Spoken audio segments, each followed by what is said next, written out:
เราจะเรียนวิชาหยังมื้อนี้น่ะวิชาภาษาลาว ภาษาลาวแม่นบ่แล้วมื้อนี้จะพาไปเรียนวิชาภาษาลาวก่อนอื่นเราจะเข้าไปเรียนต้อมบทที่1ตัวนี้ไอ้ครูมีหยังมาถามวันนี้น่ะนี่ตัวนี้อันนี้เป็นหูหยังปลาแม่นบ่อันนี้เป็นหูปลาเคยกินบ่ปลาน่ะเคยแม่นบ่แล้วหูตกไปแม่นหูหยังเด้ปุกเป็ดเป็ดงามบ่อยู่เฮือนฝรั่งเลี้ยงเป็ดบ่เลี้ยงก่อนเฮาจะเข้าไปตอนบทที่เขาอาจารย์มาเบิ้งฮูกนี้ว่าเม่นหูหยังก้อนเม่นบ่โดยเดี๋ยววันนี้ครูจะพาไปเรียนบทที่1บังโด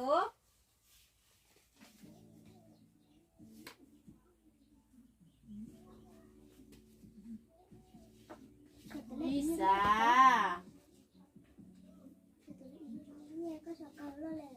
ภาษาลาวบ่ต้องเว้าภาษามงเด้อ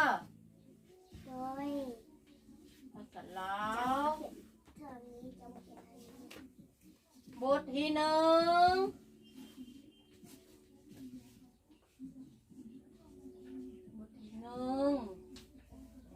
ห่วงบุตร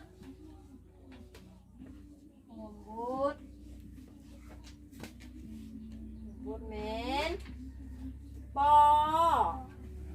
ห่วงบุตรบ่ถึงปอแล้วก็สระอะสระอาตัวนี้แมนนี้ก่อนคือว่าโดย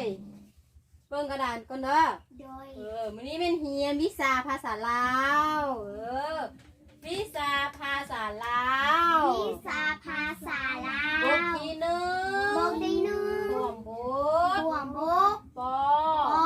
สระอาเดี๋ยววันนี้ข้อที่1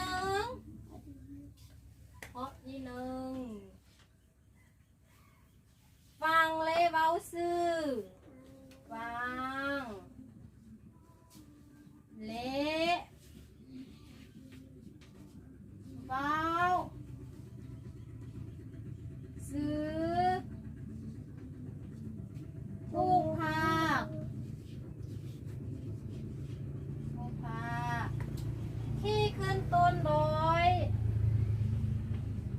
ที่ขึ้นต้น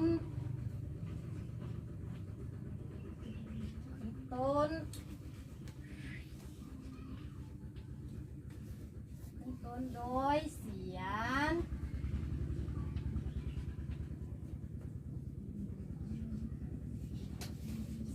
ปอข้อที่1เหมือนนี้นะข้อที่1ตัวนี้เพิ่นเว้าว่าฟังเลยเว้าซื่อ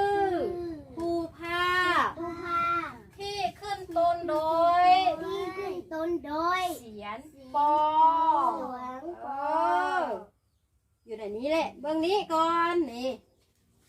เดี๋ยวเพิ่นว่าฟังเลยเว้าซื่อผู้ภาคที่ขึ้นต้นด้วยเสียงปอแบบนี้บอกเขาเขียนเบื้องกระดานก่อนตัวนี้เป็นเพื่อว่าฟังและเว้าซื่อผู้ภาคที่ขึ้นต้นด้วยเสียงปอแบบนี้ให้พวกน้องฟังเบื้องกระดานก้อนบอกเขาเขียนจะน้อยเขียนแล้วจึงเขียนนี่เห็นบอกข้อที่1ตัวนี้เพิ่นว่าฟังและเว้าซื่อผู้ภาคให้ผู้หลังฟังก่อนบอกเขาเขียนให้ผู้น้องหนาฟังให้ครูก่อนฟังเอาหูมาฟังให้ครูอธิบายฟังแล้วก็ผู้น้องเว้าซื่อผู้ภาคที่ขึ้นต้นโดยตัวปอเป็นบอกแล้วแบบนี้มาเบิ้งนี้เบิ้งเนาะบอเฝ้าเขียนเข้าใจบอจักน้อยสอครูจึงเอาเวลาเขียนเบิ้งก่อนนี่ฟังและเว้าซื่อผู้ภาคที่ขึ้นต้นด้วยเสียงปอแบบนี้ฟังก่อนอันนี้เมนตัวปลาเมนบอ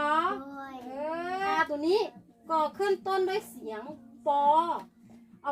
ใส่สระอาจังอันว่า ปลา ปาแม่นบ่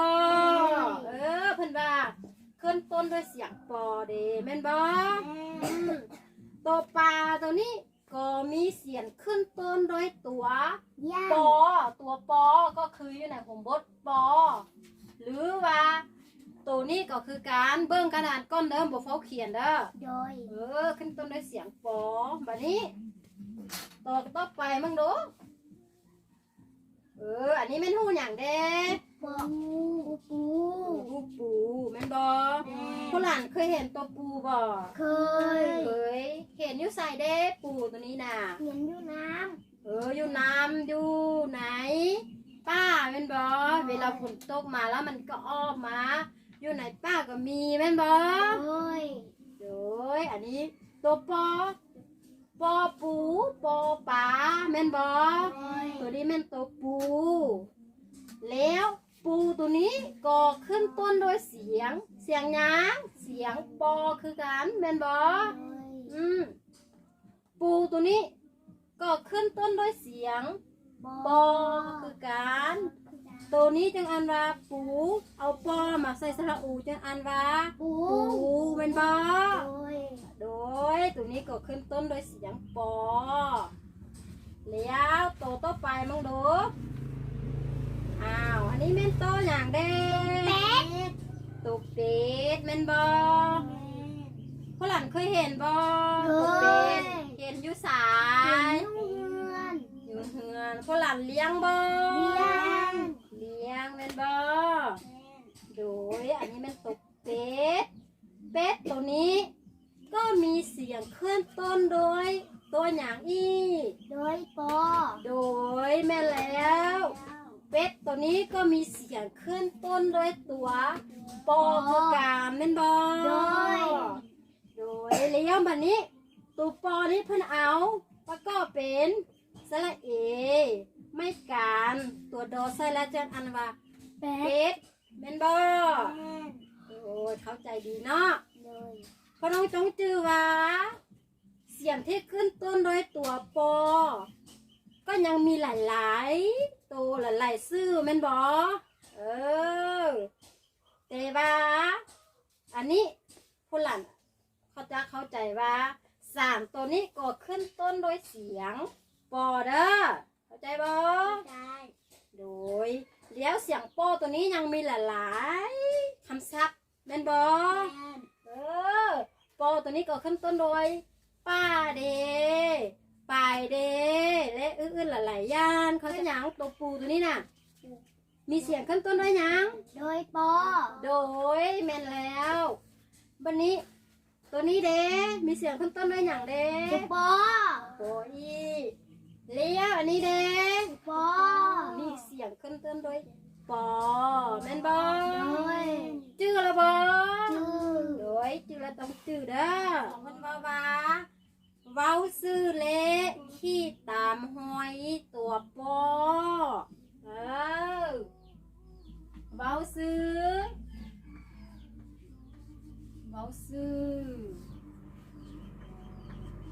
เละขี้ตาม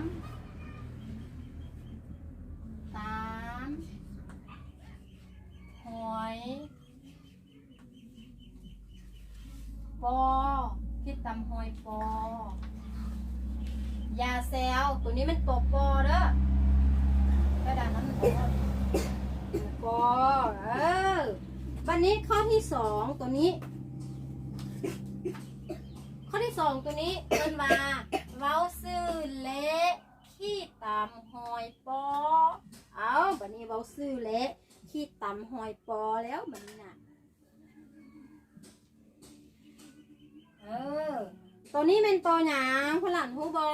ปู ตัวหยังเด้ ปูปลา โบเมนพยัญชนะตัวใด ปูปลา ตัวปอเมนบอตัวปอแบบนี้แล้วตัวปอตัวนี้เบิ่งกระดานก็นั่นบอกเขาเขียนเด้อปอตัวนี้ท่าบา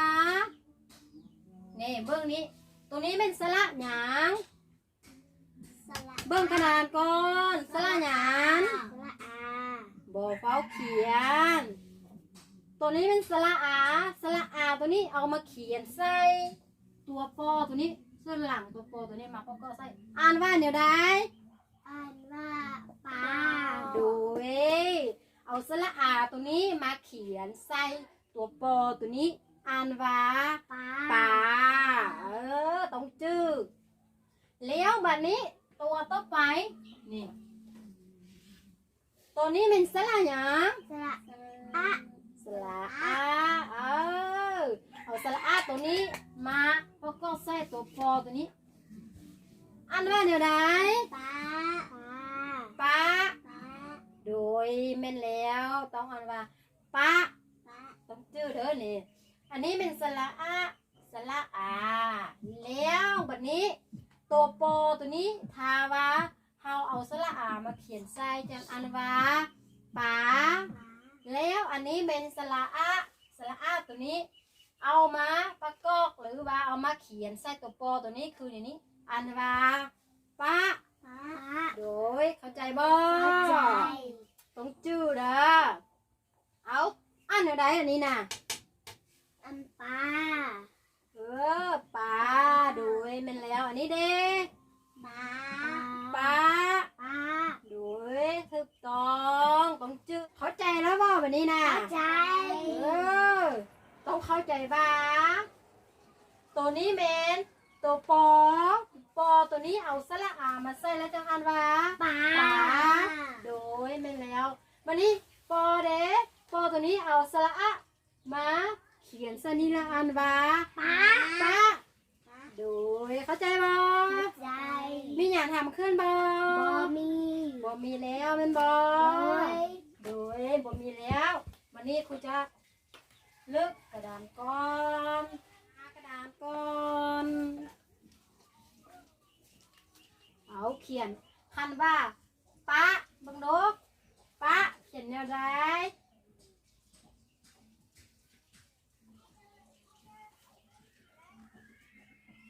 ปะ